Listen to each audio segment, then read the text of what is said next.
The Godfather, or maybe it's better to say Il Padrino.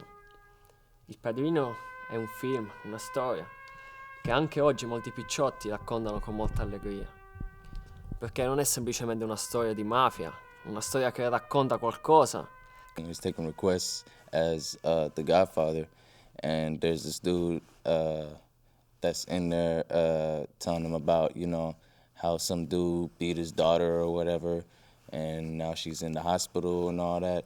And so he requests that Don Corleone, murder the dude that beat on his daughter.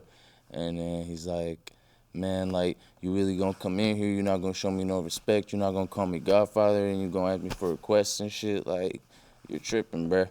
Later on at this reception, Johnny Fontaine, a famous singer and actor and godson to Vito, asks Vito for a favor. He seeks Vito's help in securing a movie role from a Hollywood producer that won't give him the role. At this point, the Don utters his famous words, "I'm gonna make him an offer he can't refuse."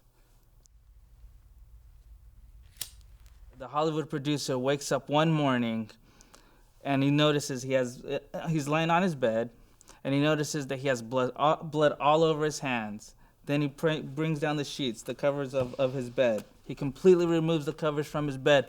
What does he see? A horse's head, a severed horse's head just laying on his bed. Then he starts to scream, and there's like 5 different takes of him yelling, "Ah! Ah! Ah! Ah! Ah!" Getting a little cotton mouth. Let me take a swig.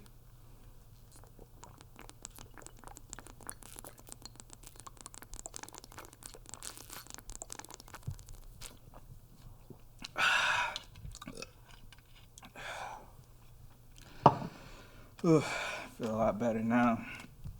So yeah, they try to assassinate Don Vito Corleone, and then Michael's like wants to take revenge on the assassination attempt, and his brothers are just making fun of him. And Sonny's like, "Oh, so what you want to do? Like, what a nice little college kid like you is gonna go, assassinate a cop because he slapped you around a little bit, like, think about this, motherfucker."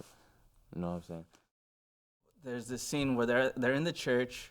The priest is christening the child, and the priest looks at Michael and says, "Michael, stop fucking with the devil, so renounce your devotion to Satan." And he's like, "I renounce it." And then, so, we get to the last scene, and it's just, Michael sitting down in his office, and Kay approaches him, his girlfriend Kay, and she's just like, "Is it for real what the papers are saying about you and all that bullshit?" And then he's just like, "Nah." As she's leaving, she looks back, and she notices that all Michael's bodyguards are hovering around him. One bodyguard kisses his hand as another bodyguard slowly closes the door, as she realizes that Michael had lied to her, and that's how it ends. It's The Godfather, Part 1. Grazie per la visione. That's it.